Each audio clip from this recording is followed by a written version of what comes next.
সপ্তাহের শেষ কার্যদিবসে সূচকের ঊর্ধ্বমুখী প্রবণতার মধ্য দিয়ে দেশের প্রধান পুঁজিবাজার ঢাকা স্টক এক্সচেঞ্জে লেনদেন চলছে। চলে যাচ্ছি ডিএসইর ওয়েবসাইটে।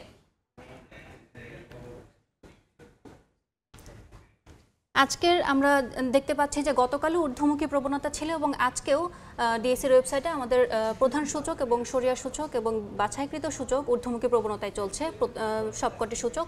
আমরা যদি একটু দেখি যে ডিএসইর এক্স ইন্ডেক্স বা প্রধান সূচক 105 পয়েন্ট বেড়ে 5457 পয়েন্টে অবস্থান করছে এবং ডিএসই এস ইন্ডেক্স সরিয়া সূচক যা হচ্ছে 17 পয়েন্ট বেড়ে 1171 পয়েন্টে অবস্থান করছে এবং বাছাইকৃত সূচক 45 পয়েন্ট বেড়ে 2110 পয়েন্টে অবস্থান করছে। মোট হাত বদল হয়েছে 83,988টি এবং মোট বাজার মূল্য যার বাজার মূল্য 437 কোটি টাকা।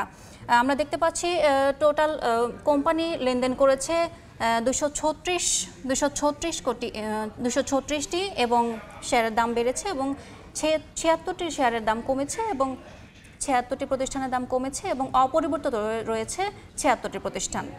আমরা যদি একটু শীর্ষ 20টি প্রতিষ্ঠানের অবস্থান দেখি তাহলে আমরা দেখতে পারবো শুরুতেই আছে সিটি ব্যাংক এবং 2 নম্বরে আছে স্কয়ার ফার্মা, 3 নম্বরে আছে ট্রাস্ট ব্যাংক এবং 4 নম্বরে আছে ব্র্যাক ব্যাংক, 5 নম্বরে আছে বিএবিটিসি এবং 6 নম্বরে আছে পূবালী ব্যাংক, 7 নম্বরে আছে যমুনা ব্যাংক এবং 8 নম্বরে আছে উত্তরা ব্যাংক, 9 নম্বরে আছে বাংলাদেশ শিপিং কর্পোরেশন এবং 10 নম্বরে আছে ইস্টার্ন ব্যাংক লিমিটেড।